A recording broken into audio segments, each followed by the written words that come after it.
Hello दोस्तों, नमस्कार।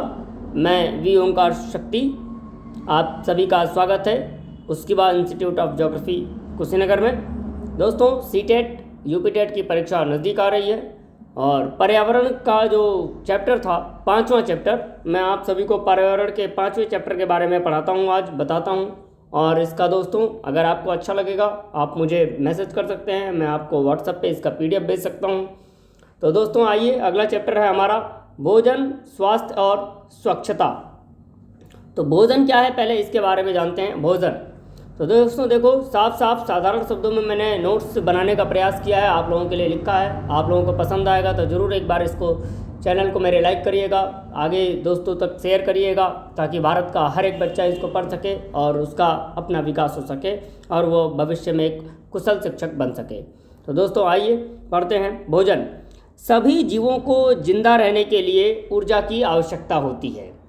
दूसरी बात, अगर जीवों को ऊर्जा नहीं मिलेगी तो उनकी मृत्यु हो जाएगी। तो सभी जीवों को ऊर्जा उनके भोजन से मिलती है, यानी हमारे लिए ऊर्जा आवश्यक चीज़ है और ऊर्जा हमको कहाँ से मिलती है? भोजन से मिलती है, चाहे वो जो भी जीव हो। अब भोजन क्या होता है इसको समझते हैं। भोजन क्या चीज़ है? तो भोजन अर्थात भोजन वह खाद्य पदार्थ है जो जीवों को ऊर्जा प्रदान करता है। यानी भोजन वह खाद्य पदार्थ है जो जीवों को ऊर्जा प्रदान करता है। इस पृथ्वी पर पौधे ही भोजन का निर्माण करते हैं, यानी भोजन बनाने का जो मुख्य स्रोत है वह हमारे पौधे हैं। ठीक है, इस पृथ्वी पर पौधे ही भोजन का निर्माण करते हैं। सभी जीवों को प्रत्यक्ष या अप्रत्यक्ष रूप से भोजन पौधों से ही प्राप्त होता है। यानी अपन चाहे मनुष्य हो, शेर हो, बिल्ली हो, बाघ हो, कोई भी हो, प्रत्यक्ष या अप्रत्यक्ष रूप से जो है भोजन पौधों से ही प्राप्त होता है। अगली बात, भोजन प्राप्त करने के आधार पर जीव निम्न प्रकार के होते हैं। यानी कौन सा भोजन कौन जीव करता है, उस आधार पर जीव जो है निम्न प्रकार के होते हैं। तो पहला जीव हमको देखने को मिलता है जिसका नाम है शाकाहारी जीव। शाकाहारी जीव कौन से होते हैं? वे जीव जो केवल पौधे या पौधों के किसी भाग को खाते हैं, वे शाकाहारी जीव होते हैं। जैसे इसमें गाय, बैल, हिरन, बकरी, हाथी इत्यादि जो जीव होते हैं वो शाकाहारी जीव होते हैं। अब अपन मांसाहारी जीवों की बात करते हैं कि मांसाहारी जीव कौन से होते हैं। मांसाहारी जीव वे होते हैं जो जानवरों के मांस को खाते हैं। मांसाहारी जीव वे होते हैं जो जानवरों के मांस को खाते हैं। ठीक है, तो अभी कैसे? जैसे शेर हुआ, लोमड़ी हुई, मेंढक हुआ, चील हुआ, बाघ हुआ, तेंदुआ हुआ, छिपकली हुआ इत्यादि जो जीव हैं ये केवल जो है जानवरों के मांस को खाते हैं और इनको अपन मांसाहारी जीव कहते हैं। जो मांसाहारी जीव होते हैं, जो ये जीव जानवरों का शिकार करके खाते हैं, यानी उनका शिकार करते हैं और खाते भी हैं। और इसी के साथ एक अच्छी चीज़ मैं बता रहा हूँ नोट करके आप लोगों को, कि गिद्ध जो है, एक गिद्ध जीव है, पक्षी आपका, सिर्फ मरे हुए जानवरों को ही खाता है, इसीलिए इसे मृतोपजीवी कहते हैं, स्कैवेंजर कहते हैं। अंग्रेजी में इसको स्कैवेंजर कहते हैं। मृतोपजीवी वह जीव होते हैं जो मरे हुए जीवों पर आश्रित होते हैं, यानी मरे हुए जीवों पर जो जिंदा रहते हैं, यानी उनको खाकर जिंदा रहते हैं। इसमें जो गिद्ध है, ये इसमें सियार भी है, इसमें जीवाणु भी हैं, इसमें कवक भी हैं। तो ये सो जो है ये मृतोपजीवी जीवों के उदाहरण हैं। जैसे सियार हुआ, जीवाणु हुए, कवक हुए, ये जो गिद्ध हुआ, ये जो है मृतोपजीवी जीवों के उदाहरण हैं। अगला जीव, तीसरा जीव आता है सर्वाहारी जीव। सर्वाहारी जीव कौन से होते हैं? वे जीव जो शाकाहारी भी होते हैं और मांसाहारी भी होते हैं, उन जीवों को अपन सर्वाहारी के जीव कहते हैं। जैसे मनुष्य, कौवा, गिलहरी, ये इंपॉर्टेंट है, पूछता है, गिलहरी, कॉकरोच, ये भी इंपॉर्टेंट है, कुत्ता, बिल्ली, ये जो जीव हैं ये सर्वाहारी जीव हैं। आप सबको ध्यान रखना है, गिलहरी के बारे में पूछ लेता है, कॉकरोच के बारे में पूछ लेता है कि ये दोनों जीव जो है कौन से जीव हैं, तो ये दोनों जो है सर्वाहारी जीव हैं। तो ये तो भोजन के आधार पर जीव रहे हमारे, शाकाहारी, मांसाहारी, सर्वाहारी। अब आइए पढ़ते हैं। जानवरों के मुंह का आकार व दांतों की बनावट इस तरह की होती है जिससे वे आसानी से अपना भोजन प्राप्त कर सकें। जैसे, जब ये बात जैसे में एक एग्जाम्पल आपके लिए बेहतर होगा और आपको परीक्षा में आने की संभावना इसकी बढ़ जाती है। जैसे गाय के आगे के दांत छोटे होते हैं जिससे वह आसानी से घास भूसा को क्या कर रहे, सुरुक सके, यानी अंदर खींच सके। और पीछे के दांत बड़े होते हैं और चौड़े होते हैं जिससे वह आसानी से क्या कर सके, चबा सके। अब इसमें जैसे आते हैं अपन, जैसे कुत्ता, बिल्ली, शेर, बाघ, ये जो जीव हैं, कुत्ते, बिल्ली, शेर, बाघ, इनके जो दांत ऐसे होते हैं जिससे वह मांस को फाड़ सकें और काट सकें। फिर अगली बात, चील, चील की चोंच ऐसी होती है जिससे वह शिकार को फाड़ सके। इम्पॉर्टेंट है आपके लिए कबूतर, कबूतर की चोंच ऐसी होती है जिससे वह दानों को पीस सके, यानी दानों को क्या कर सके, बारीक कर सके और फिर वह आसानी से खा सके। पूछा भी है कई बार। हॉर्नबिल, इसकी बात भी हमेशा पूछी जाती है। हॉर्नबिल की चोंच ऐसी होती है जिससे वह फल और कीड़े मकोड़ों को क्या कर सके, खा सके।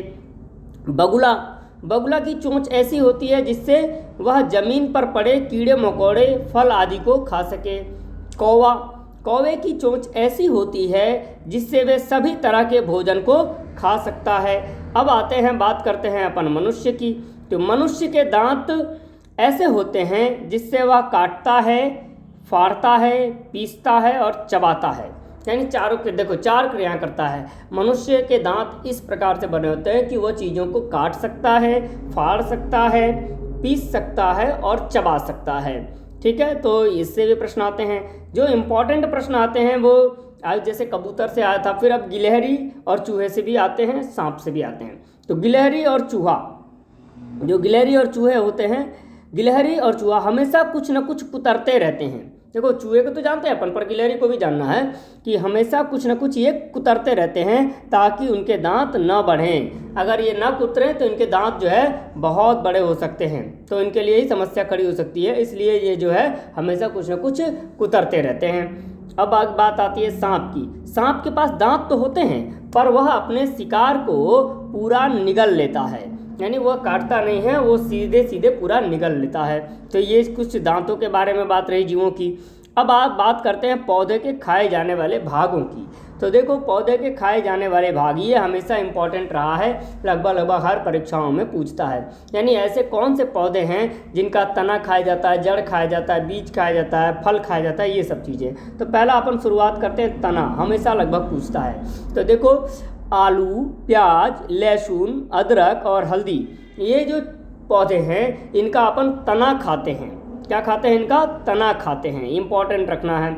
जड़, किस पौधे का अपन जड़ खाते हैं? तो गाजर का, मूली का, सलगम का, शकरकंद का, चुकंदर का, तो इन पौधों के अपन जड़ खाते हैं, ये भी इंपॉर्टेंट रहा है।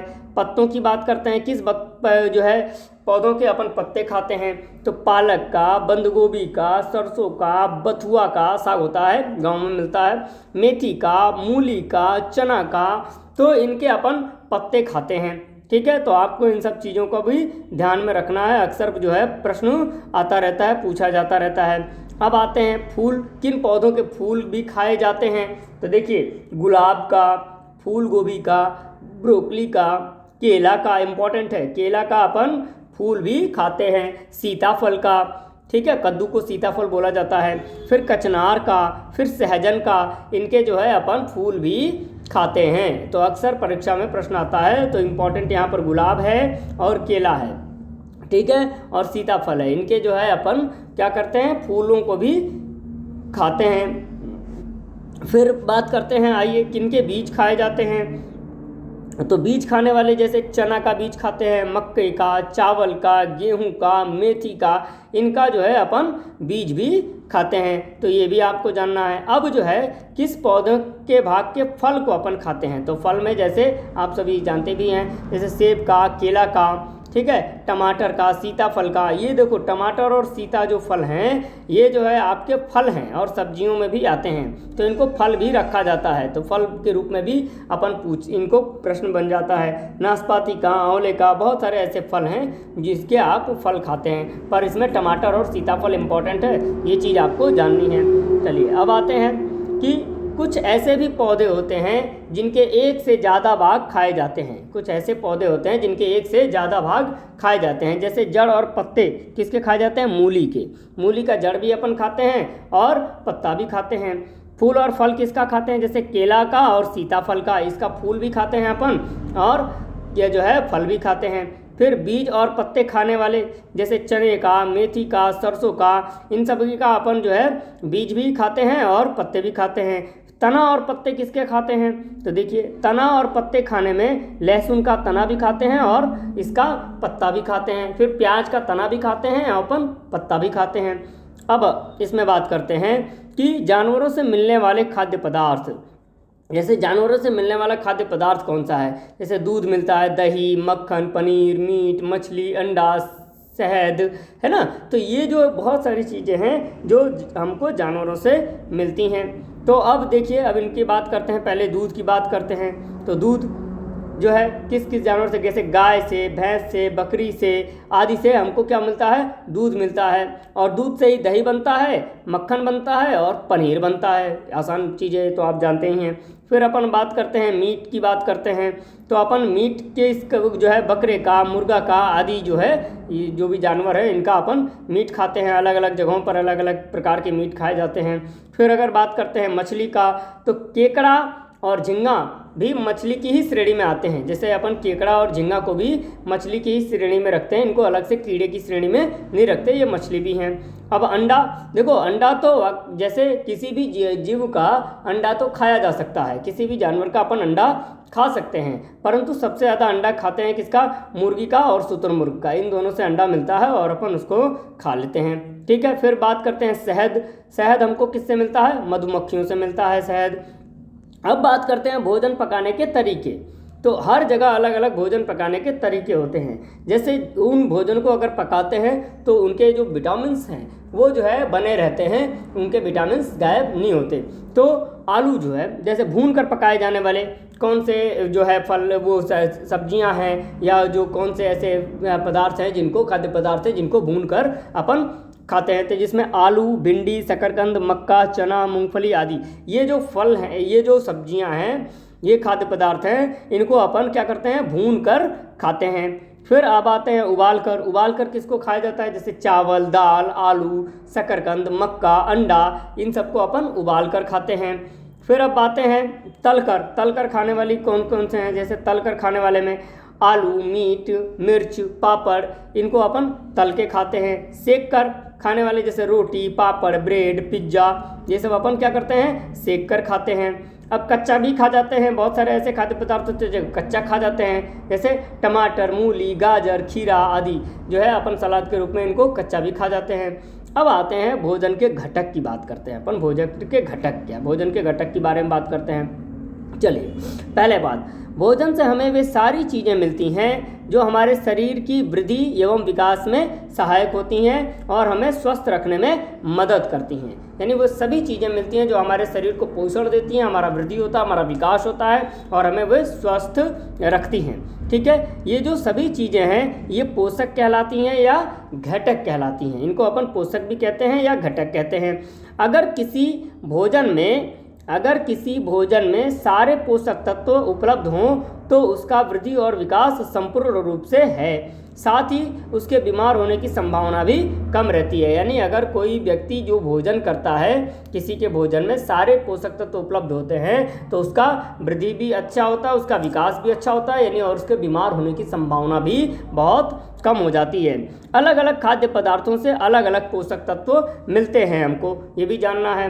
एक पोषक तत्व से एक से अधिक खाद्य पदार्थों में हो भी सकता है और एक खाद्य पदार्थ में एक से ज़्यादा पोषक तत्व भी हो सकते हैं, तो ये भी अपने को जानना है। अब आते हैं भोजन के मुख्य घटक या पोषक कौन से हैं। ठीक है। तो भोजन के मुख्य घटक और पोषक कौन से हैं, इस पर बात करते हैं अपन। तो जैसे कार्बोहाइड्रेट, वसा, प्रोटीन, विटामिन, रुक्षांश, जल, खनिज। अब रुक्षांश क्या होता है? जो आहारी रेशे होते हैं उनको क्या बोलते हैं? जैसे ऐसे जैसे चने हुआ, मटर हुआ, जो इनका जो है रेशा भी होता है, जो आहार के रूप में आते हैं, उनको जो है रुक्षांश बोलते हैं। ठीक है। तो अब आइए कि इन सारी चीज़ों को अपन जानते हैं, ये पोषक तत्व होते क्या हैं और ये घटक क्या होते हैं और कहाँ मिलते हैं और क्या होता है। जैसे बात करते हैं पहले कार्बोहाइड्रेट की। कार्बोहाइड्रेट पोषक की बात करते हैं, घटक की। तो इसका कार्य क्या है? यह हमें ऊर्जा देता है। और कार्बोहाइड्रेट कहाँ से मिलता है, ये प्रश्न अक्सर आ जाता है। तो हमको गेहूं से, चावल से, आलू से, मक्का से, केला से, शकरकंद से, गन्ना, ब्रेड, शक्कर, इन सब चीज़ों से हमको क्या मिलता है? कार्बोहाइड्रेट मिलता है। फिर अपन बात करते हैं वसा। वसा का क्या कार्य है जानिए। यह कार्बोहाइड्रेट से दोगुनी ऊर्जा देता है।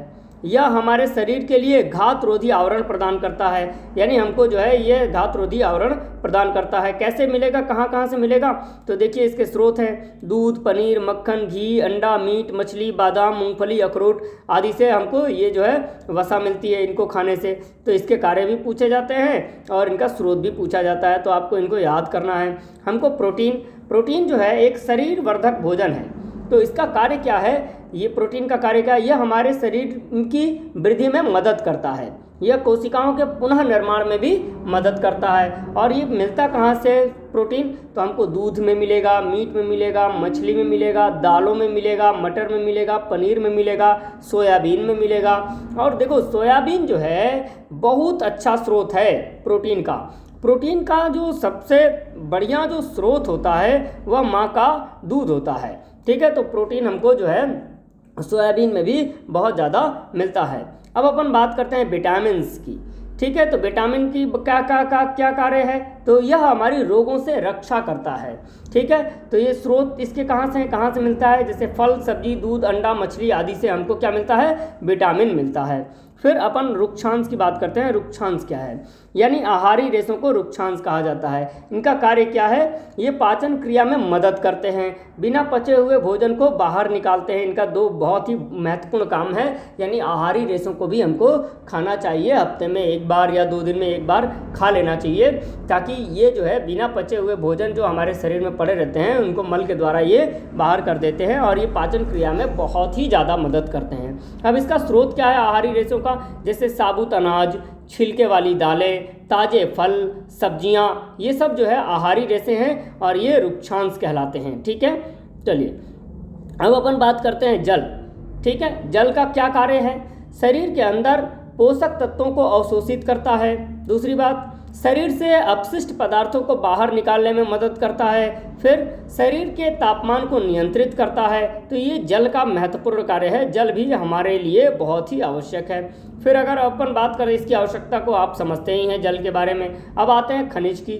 खनिज का कार्य क्या है, यह रोगों से हमारी रक्षा करता है। और खनिज हमको मिलेगा कहाँ से, स्रोत क्या है इसका, जल, चाय, दूध, तरी वाली सब्जियां, यानी मसाले और रस्से वाली जो सब्जियां होती हैं, तरी वाली सब्जियां, इनसे जो है हमको खनिज मिल जाता है। खनिज का एक और बात, यह हमारे शरीर को अनेक प्रकार के खनिज की आवश्यकता होती है, ठीक है। तो ये भी आपको जानना है।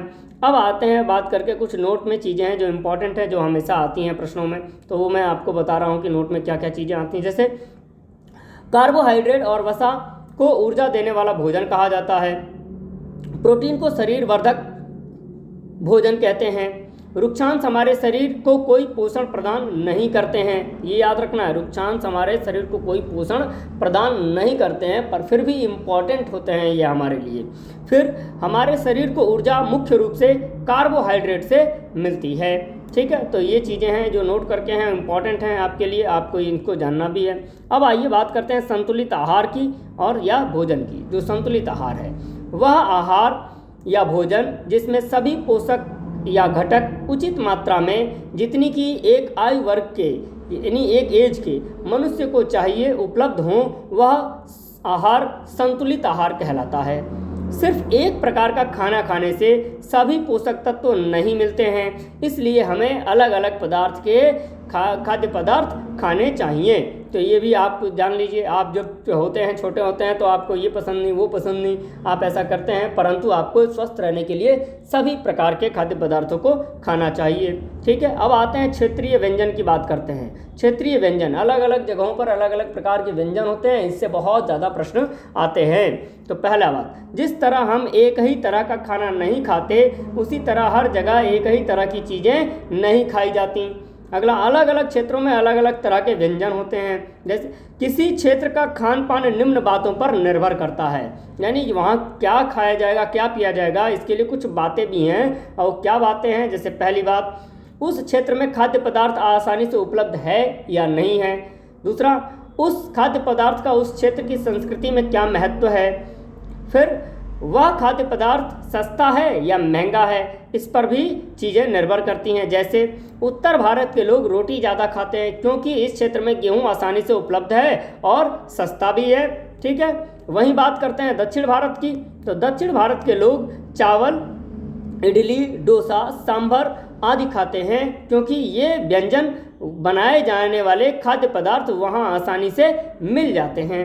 ठीक है, तो ये उत्तर भारत और दक्षिण भारत में अंतर है, तो ये आपको भी समझना है। फिर अगली बात इंपॉर्टेंट आपके लिए, दक्षिण भारत के लोग नारियल का प्रयोग अपने व्यंजनों में करते हैं, क्योंकि वहाँ यह आसानी से मिल जाता है, यानी नारियल ज़्यादा आसानी से मिल जाता है, इसलिए हर व्यंजन में इसका प्रयोग होता है। तटीय क्षेत्र के लोग मछली चावल ज़्यादा खाते हैं, क्योंकि ये वहाँ आसानी से उपलब्ध है, यानी सागर तट के किनारे के लोग या नदी तट के किनारे के लोग मछली ज़्यादा खाते हैं। क्यों? क्योंकि जो है आसानी से वहाँ पर मछलियाँ मिल जाती हैं। अब आइए उत्तर पूरब के लोग, नॉर्थ ईस्ट के लोग, नॉर्थ ईस्ट राज्य कौन कौन से, जैसे आपके अरुणाचल प्रदेश हो गया, असम हो गया, नागालैंड हो गया, मणिपुर हो गया, मिज़ोरम हो गया, त्रिपुरा हो गया, मेघालय हो गया, सिक्किम हो गया। ये उत्तर पूरब के जो राज्य हैं ये बांस की सब्जी खाते हैं, बांस की सब्जी खाते हैं और केले के तने की भी सब्जी खाते हैं। फिर अगली सबसे मोस्ट इम्पॉर्टेंट लाइन आपके लिए जो अक्सर हमेशा प्रश्न में आई है परीक्षा में, इसका नाम है लिंग हू फेन। हमेशा प्रश्न में पूछा जाता है, वेरी वेरी मोस्ट इंपॉर्टेंट है, जान लीजिए। यह सांप का मांस होता है, सांप के मांस को लिंग हू फेन कहा जाता है, और यह हांगकांग के लोग इसे बड़े चाव से खाते हैं। हांगकांग जो है चीन जो है देश का एक शहर है, और जो अपने स्वतंत्र होने की मांग करता है, आधुनिक जीवन शैली के लिए बहुत प्रसिद्ध भी है। तो यहाँ पर जो है लोग जो है सांप का मांस खाते हैं, बड़े चाव से खाते हैं, और इसके मांस को लिंग हू फेन कहा जाता है, यानी सांप के मांस को लिंग हू फेन कहा जाता है। वेरी वेरी मोस्ट इंपॉर्टेंट है, याद रखिएगा, परीक्षा में आएगा। अगली बात, आज के समय में कोई भी व्यंजन कहीं भी मिल जाता है, भले वह महंगा मिले, पर उस व्यंजन की उत्पत्ति एक विशेष क्षेत्र से ही हुई है। हमको कहीं भी कुछ भी मिल जाता है, परंतु वो जो व्यंजन है किसी विशेष जगह से ही उसका जन्म हुआ है। जैसे अपन एक तरफ राज्य की बात कर रहे हैं और वहाँ पर कौन सा व्यंजन मिलता है उसकी बात करते हैं, ठीक है, या खाद्य पदार्थ मिलता है। जैसे असम में मसूर टेंगा मछली मिलती है, बांस मिलता है और चावल मिलता है, ये इंपॉर्टेंट है वहाँ के लिए। गोवा में मछली मिलेगी जो नारियल के तेल में बनी हुई होगी। गुजरात में ढोकला मिलेगा, खांडवी मिलेगा, लेमन राइस मिलेगा। जम्मू कश्मीर में तबक माज मिलेगा, तबक माज भेड़ के मांस को तबक माज कहते हैं, ये वहाँ मिलता है। फिर कलाड़ी पनीर मिलेगी, फिर राजमा मिलेगा, फिर आपको कहवा मिलेगा। महाराष्ट्र में आते हैं, महाराष्ट्र में साग मिलेगी, पूरी मिलेगा, बड़ा पाव मिलेगा, पाव भाजी मिलेगा। जो महाराष्ट्र रहते हैं, मुंबई रहते हैं, पाव भाजी और बड़ा पाव पे अधिक से अधिक जनसंख्या निर्भर रहती है वहाँ पर। उसी तरह आइए नागालैंड में क्या मिलेगा, तो नागालैंड में जो है क्या मिलता है उसकी बात करते हैं अपन। बांस के कोपल मिलेंगे, मोमोज मिलेगा, नागालैंड का भोजन है ये। फिर पंजाब में आते हैं, सरसों का साग मिलेगा, मक्के की रोटी मिलेगी, प्रसिद्ध है ये तो सरसों का साग मक्के की रोटी पंजाब की। फिर केरल में आइए, अवियल मिलेगा। अवियल को किसको बोलते हैं, मिश्रित सब्जी को अवियल बोलते हैं, यानी जितना कुछ भी मिलेगा सबको जो है आप बना लो। फिर टैपियोका मिलता है वहाँ पर। तो ये चीज़ें हैं, अलग अलग राज्यों में अलग अलग जो है खाद्य पदार्थों की उत्पत्ति हुई है। अब आते हैं खाद्य पदार्थों का संरक्षण। खाद्य पदार्थों का अपन संरक्षण कैसे करेंगे, तो खाने पीने की चीज़ें जल्दी खराब हो जाती हैं, इसलिए उनको खराब होने से बचाना ज़रूरी है ताकि उनको लंबे समय तक उपयोग में किया जा सके। कभी कभी हम उन चीज़ों को बचा कर खाते हैं जिन्हें हम बहुत समय तक उपयोग रख सकें। जैसे आजकल फल और सब्जियों को बचा कर रखने के लिए रेफ्रिजरेटर का प्रयोग किया जाता है, फ्रिज का अपन प्रयोग करते हैं। तो फ्रिज क्या है, रेफ्रिजरेटर क्या है, ये जान लेते हैं अपन यहाँ पर। फ्रिज में तापमान कम होता है, इसलिए फल और सब्जियाँ खराब नहीं होते, क्योंकि ये कीटाणु निष्क्रिय हो जाते हैं, यानी कम तापमान पर जो कीटाणु होते हैं वो निष्क्रिय हो जाते हैं, इसलिए फ्रिज में हमारी चीज़ें रेफ्रिजरेटर में बची रहती हैं। अब आते हैं अगली बात, आलू प्याज लहसुन को नमी से बचाकर खुले में रखा जाता है, इम्पॉर्टेंट है, प्रश्न आता है। फिर पत्तेदार सब्जियां जैसे पालक, हरा धनिया, साग को अगर रेफ्रिजरेटर नहीं है तो गीले कपड़े में लपेट कर रखा जा सकता है। अगली बात, विभिन्न चीज़ों को लोग अचार के रूप में लंबे समय तक बचाकर खाते हैं, जैसे आम, आंवला, मिर्च, लहसुन आदि का अपन अचार बना लेते हैं और लंबे समय तक खाते हैं। फिर विभिन्न चीज़ों को लोग मुरब्बे के रूप में भी लंबे समय तक बचा कर रखते हैं और खाते हैं, जैसे आंवला हुआ, सेब हुआ, इन सब चीज़ों का। फिर जो है कुछ चीज़ों को लोग चटनी बनाकर कुछ दिनों तक बचा कर खाते हैं, जैसे आम, मिर्च, धनिया, पुदीना, बहुत सारी चीज़ों की अलग अलग जगहों पर अलग अलग चटनियाँ होती हैं, ठीक है। जैसे आप मेघालय में जाएँ तो जयंतिया जनजाति है, वो इमली के पत्ते की चटनी बनाती है, बहुत स्वादिष्ट होती है। अलग अलग जगह पर अलग अलग चटनी बनाई जाती है। अगली बात, कुछ चीज़ों को सुखा कर रखते हैं ताकि वे लंबे समय तक उपयोग की जा सकें, जैसे मेथू, और आलू के चिप्स, इनको जो है अपन लंबे समय तक सुखा कर रखते हैं। मेथी को रख लेते हैं और फिर आलू के चिप्स को रख लेते हैं। फिर कुछ चीज़ों को लोग भून कर रख लेते हैं, जो जैसे चने को, मूंगफली को लंबे समय तक। कुछ चीज़ों को जैम व सॉस के रूप में संरक्षित करके रखा जाता है, यानी जैम बना लिया जाता है, सॉस बना लिया जाता है, जैसे आप जानते हैं टोमेटो सॉस वगैरह etc।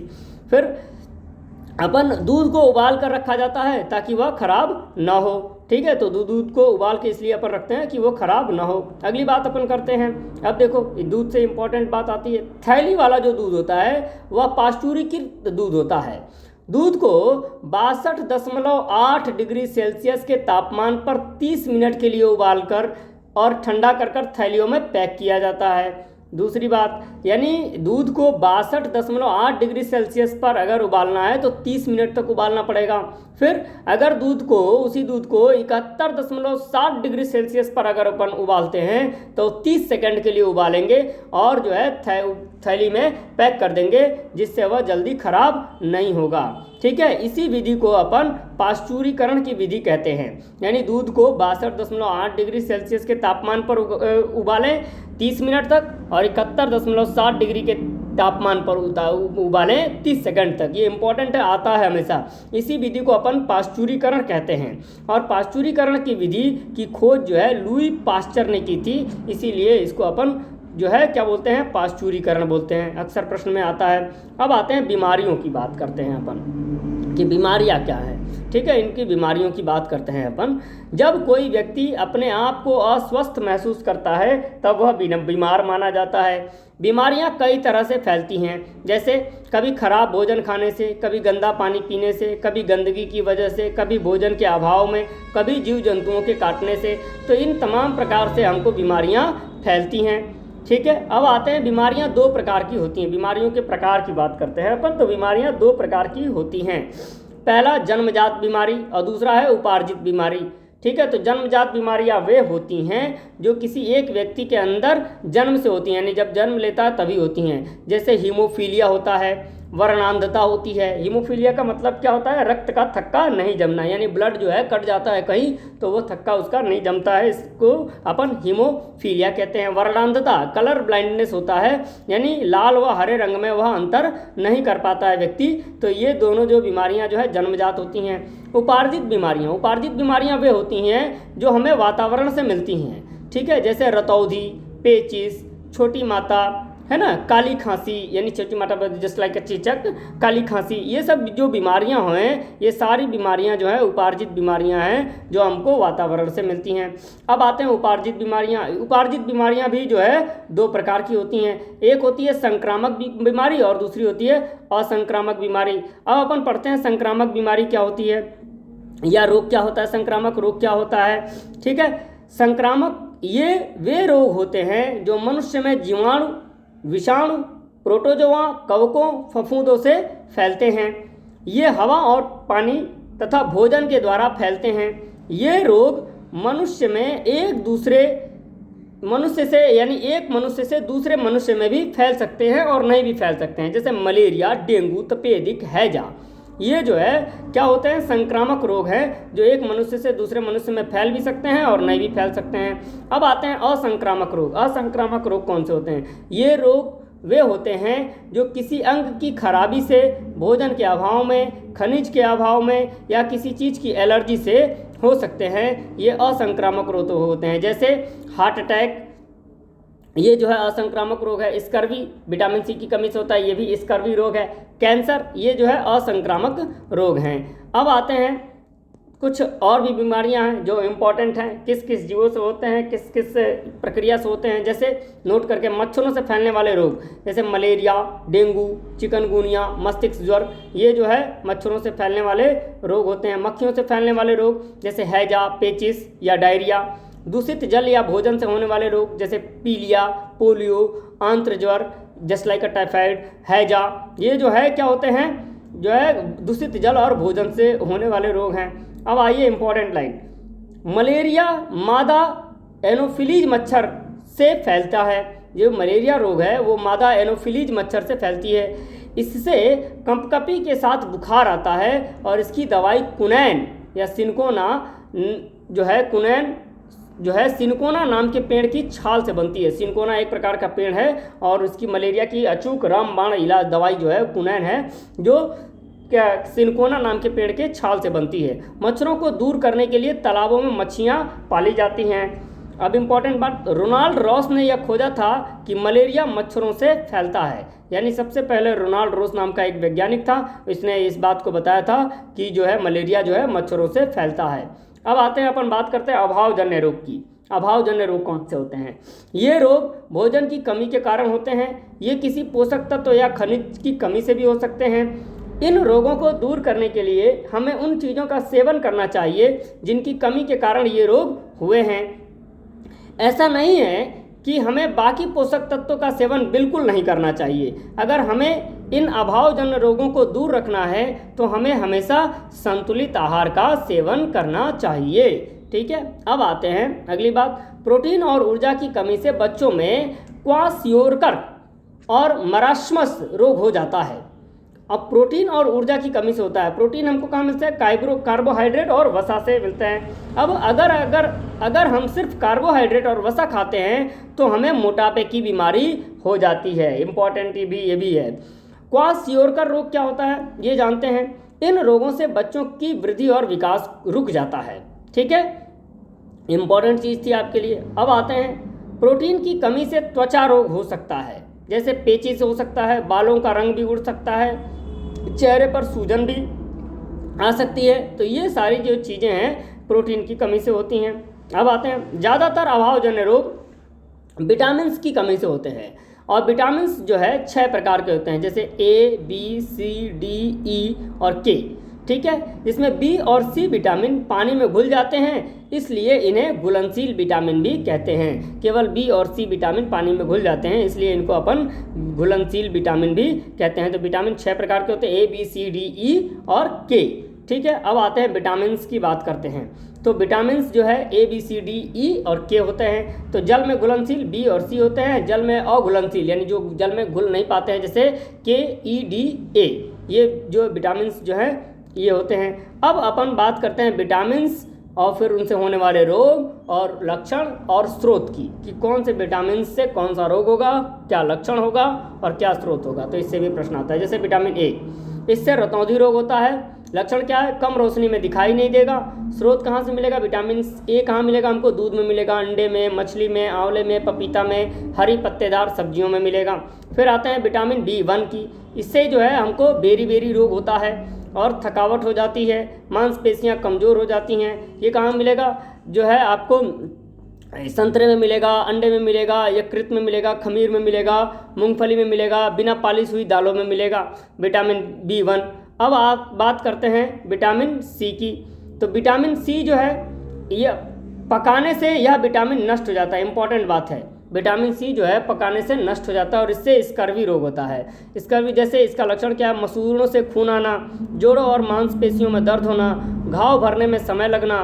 और ये स्रोत कहाँ है? खट्टे रसीले फल में मिलेगा, संतरे में मिलेगा, नींबू मिलेगा, मौसमी में मिलेगा, हरी मिर्च में मिलेगा, अमरूद और आंवले में मिलेगा, इत्यादि में यह मिलेगा इसको खाने से। अब आते हैं विटामिन डी की बात करते हैं। विटामिन डी से रिकेटस रोग होता है जो बच्चों में होता है, और ऑस्टियोमेलेसिया रोग होता है जो बड़ों में होता है विटामिन डी की कमी से। इसमें जो है हड्डियाँ कमज़ोर हो जाती हैं और मुड़ जाती हैं, हड्डियाँ कमज़ोर भी हो जाती हैं। इसको कहाँ से विटामिन डी मिलता है हमको? मछली के तेल से मिलेगा, दूध से मिलेगा, अंडा से मिलेगा, और सबसे बढ़िया फ्री ऑफ कॉस्ट सूरज की रोशनी से मिलेगा। फिर अपन बात करते हैं विटामिन के। तो विटामिन के जो है रक्त का थक्का न जमता है इसकी कमी से। कटने के बाद खून जल्दी से रुकता नहीं है, इसका लक्षण है। ये हमको अंकुरित अनाज से मिलेगा, गोभी से मिलेगा, ब्रोकली से मिलेगा, पालक से मिलेगा, बंद गोभी से मिलेगा। तो ये सारी चीज़ें हैं, नोट करके एक आपके लिए इंपॉर्टेंट चीज़ें, विटामिन डी और के का संश्लेषण हमारे शरीर में नहीं होता है। ये इंपॉर्टेंट बात है आपके लिए, ठीक है। अब आते हैं अभावजन्य रोगों की कमी।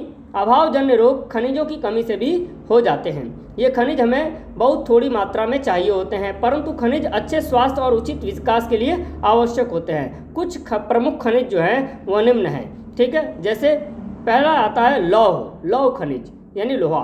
लौह खनिज की बात करते हैं। लौह की कमी से खून में हीमोग्लोबिन की कमी हो जाती है और उससे हमको एनीमिया होता है, ठीक है। हमारे शरीर में सामान्य हीमोग्लोबिन की मात्रा 12 से 15 ग्राम प्रति डेसीलीटर होती है। ठीक है, तो ये हमारे 12 से 15 ग्राम खून होता है हमारे में। फिर अपन एनीमिया की बात करते हैं। एनीमिया को दूर करने के लिए हरी पत्तीदार सब्जियां, पालक, आंवला, गुड़, वे फल और सब्जी जो काटने के बाद काले पड़ जाते हैं उनको खाना चाहिए, जैसे सेब, केला, आलू, इनको अपन को खाना चाहिए। काटने के बाद ये काले पड़ जाते हैं, इनको खाना चाहिए। अब फिर आते हैं आयोडीन। आयोडीन खनिज से क्या होता है? आयोडीन की कमी से घेंघा रोग हो जाता है, गला फूल जाता है। आपने देखा होगा पहले के लोगों में बहुत ज़्यादा होता था, अभी तो आयोडीन युक्त नमक अपन खाते हैं तो अपने को नहीं होता। फिर आयोडीन हमें मुख्य रूप से समुद्री जीव जंतुओं से मिलता है। यानी आयोडीन हमको नमक में कहाँ से मिलता है? समुद्री जीव जंतुओं से मिलता है। आजकल आयोडीन नमक के साथ मिला हुआ आता है और हमको पता नहीं चलता है, अपन आयोडीन आराम से नमक के साथ खाते हैं। अब अपन बात करते हैं कैल्शियम। कैल्शियम की कमी से हमारी हड्डियां और दांत कमज़ोर हो जाते हैं। हमें कैल्शियम दूध, सेब, अंडा, हरी पत्तेदार सब्जियां, इन चीज़ों से मिलता है, इनको खाने से। अब आते हैं फास्फोरस की बात करते हैं। फास्फोरस खनिज ये भी हमारे हड्डियों और दांतों के लिए ज़रूरी होता है। यह हमें दूध, केला, हरी सब्जी, हरी मिर्च आदि से मिल जाता है। हमें भोजन पकाते समय निम्नलिखित बातों का ध्यान रखना चाहिए ताकि हमारे भोजन से विटामिन और खनिज नष्ट न हो और हमारा जो भोजन है संतुलित रहे। ये इम्पॉर्टेंट है और इससे जो है प्रश्न आते हैं। जैसे इम्पॉर्टेंट बात, सब्जियां काटने के बाद नहीं धोनी चाहिए, बल्कि उन्हें काटने से पहले धोना चाहिए ताकि जल में जो घुलनशील पोषक तत्व नष्ट न हो। ठीक है, तो इम्पॉर्टेंट बात है। दाल और चावल को ज़्यादा नहीं धोना चाहिए। ठीक है, अक्सर लोग जो 10 बार 12 बार धोते हैं तो नहीं धोना चाहिए, 1 से 2 बार धो लें बस आप उनको। खाने को ज़्यादा देर तक पकाना नहीं चाहिए और सदैव खाना ढक कर पकाना चाहिए। खाना पकाते समय उसमें ज़्यादा पानी नहीं डालना चाहिए। ये चीज़ें जो हैं इम्पॉर्टेंट हैं, आपको ध्यान में रखनी है। अब आते हैं कुछ बीमारियों के जो है घरेलू उपचार। कुछ बीमारी जो होती है उनके घरेलू उपचार भी किए जा सकते हैं। जैसे कुछ रोग हैं और उनके उपचार हैं। जैसे दांत दर्द हो तो आप क्या करें? हींग का चूर्ण और लौंग का तेल इस्तेमाल करें, उपचार इसका है। पेट दर्द हो तो हींग और अजवाइन। आम बुखार हो तो मेथी की चाय पी लें तो आम बुखार खत्म हो जाएगा। घाव तो हल्दी का लेप लगा लें। मूंछ हो तो आप हल्दी और चूने का लेप लगा लें। आँख की सूजन हो तो धनिए के बीज का इस्तेमाल करें आप, तो आँख की सूजन जो है आपकी ख़त्म हो जाएगी। फिर इसी तरह से जैसे आपके आँखों में जलन हो तो क्या करना चाहिए? खीरा और चायपत्ती की पट्टी कर लेनी चाहिए। गला खराब हो तो अदरक और गुड़ का इस्तेमाल करना चाहिए। बदहजमी हो तो आप सौंफ का इस्तेमाल करें। तो ये जो है कुछ रोग हैं और उनके घरेलू उपचार हैं। अब आते हैं कचरा जो है ये बीमारियों की जड़ होता है। कचरे को क्या बोलते हैं? बीमारियों की जड़।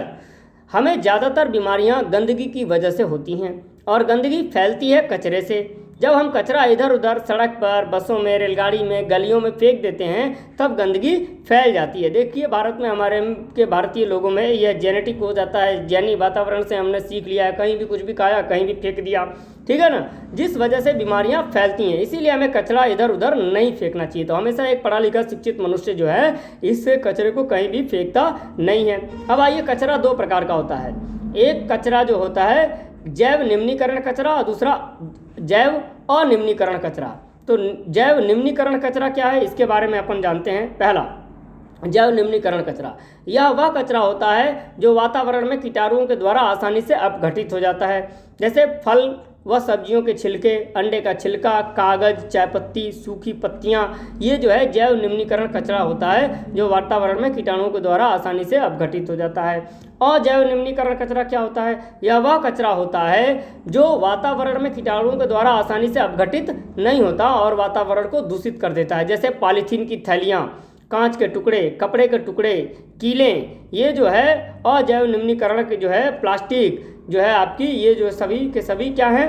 अजैव निम्नीकरण कचरे हैं। ये जो है कभी जो है वातावरण में अपघटित नहीं होते हैं। अब आते हैं, जैव निम्नीकरण कचरा उपयोगी होता है। इस कचरे से हम कंपोस्ट तैयार करते हैं, यानी वानस्पतिक खाद है। जैसे इस खाद को मिट्टी में मिलाने से मिट्टी की गुणवत्ता बढ़ जाती है और फसल क्या हो जाती है? अच्छी हो जाती है। कंपोस्ट तैयार करने के लिए जैव निम्नीकरण कचरों को मिट्टी में गड्ढा खोदकर दबा दिया जाता है। कुछ दिनों बाद कचरा पूरी तरह गलकर काला और दुर्गंध रहित हो जाता है, जिसका अर्थ होता है वानस्पतिक खाद तैयार, यानी कंपोस्ट की खाद आपकी तैयार हो जाती है।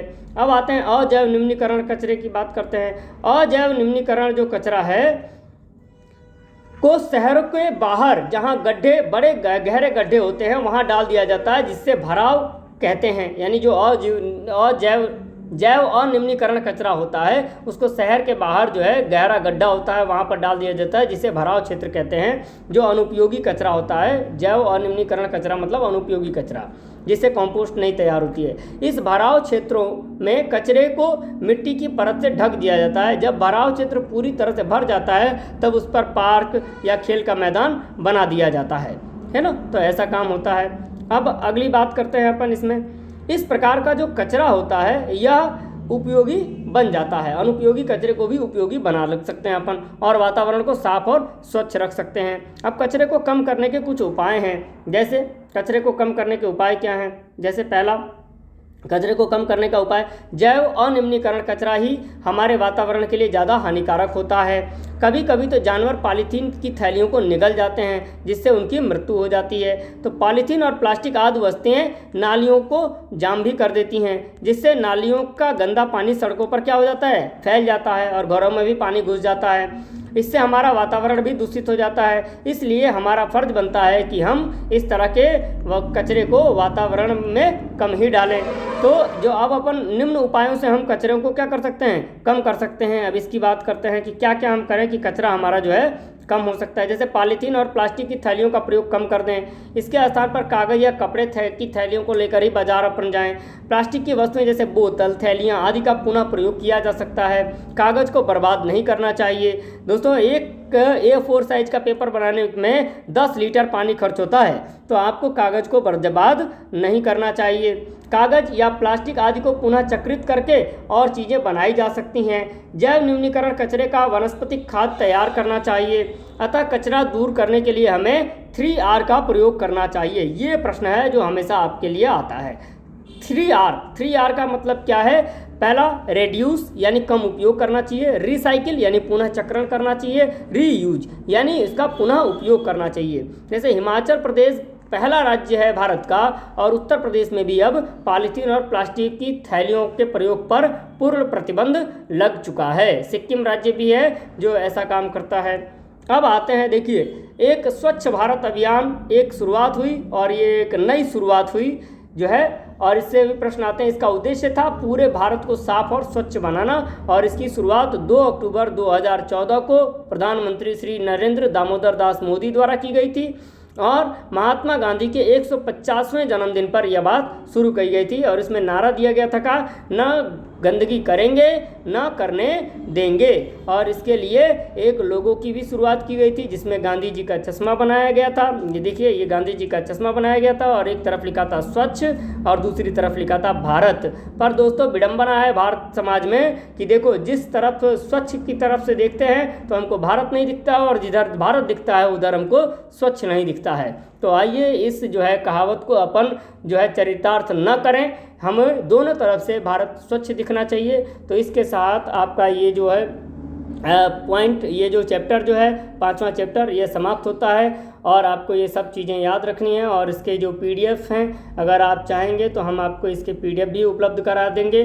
तो आप सभी से यह प्रार्थना है कि आप सभी जो है इस चीज़ को अच्छे से पढ़ें, थोड़ा सा समय दें, और आगे अपना डेवलपमेंट करें, आगे अपना विकास करें। मैं इसका PDF भी आपको भेज सकता हूं। अगर आपको PDF चाहे प्राप्त करना है तो मुझे 9839445099 नंबर पर व्हाट्सएप पे मैसेज कर लें, और इस चीज़ को आप आसानी से प्राप्त कर सकते हैं। इसी के साथ बहुत बहुत धन्यवाद।